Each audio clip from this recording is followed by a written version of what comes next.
Rashid v. Munir et al., Turner J., High Court, Leeds, the 22nd of May 2018. Read judgment here. I promise you that this post will be entirely GDPR-free, despite its date. Judges go about saying people are lying in different ways, from the tiptoeing around the idea of deceit to the full-blooded blast. This judgment, and that from which it is an appeal, are towards the latter end of the spectrum.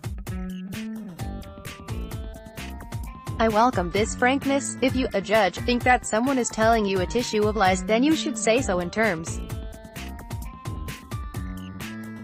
Neither judge held back, as we shall see.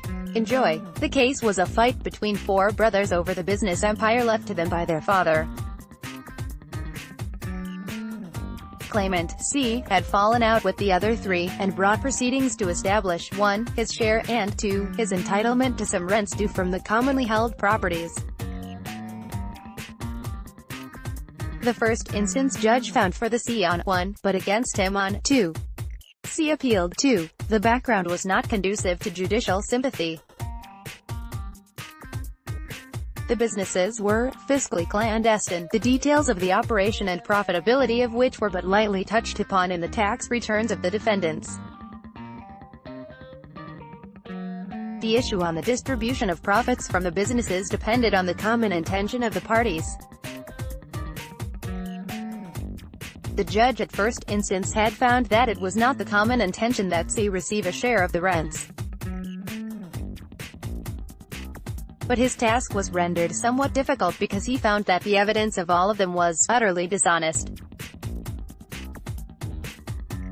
So, running through the parties before him, the judge said about C, I do not believe him on this, or indeed any other material matter. That 1D gave some evidence which was, I am sure, untruthful. 2D did no better, on any view. The second defendant was egregiously dishonest, and, in his evidence was, as heroically dishonest as he is in his everyday life.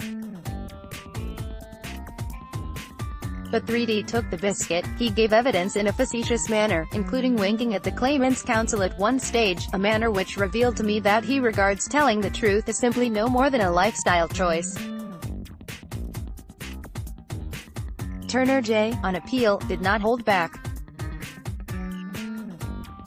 As he remarked, it is difficult enough to trying to establish the common but stated intention of people giving honest but conflicting evidence.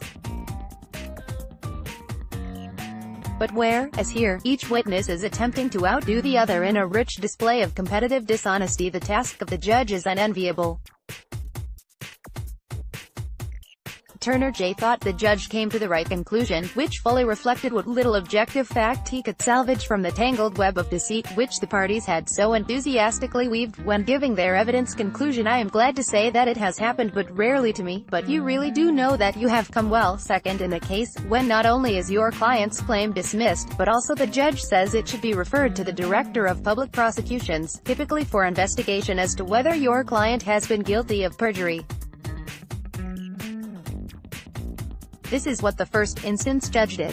This does not seem to have been done, so C was perhaps pushing his luck when he appealed.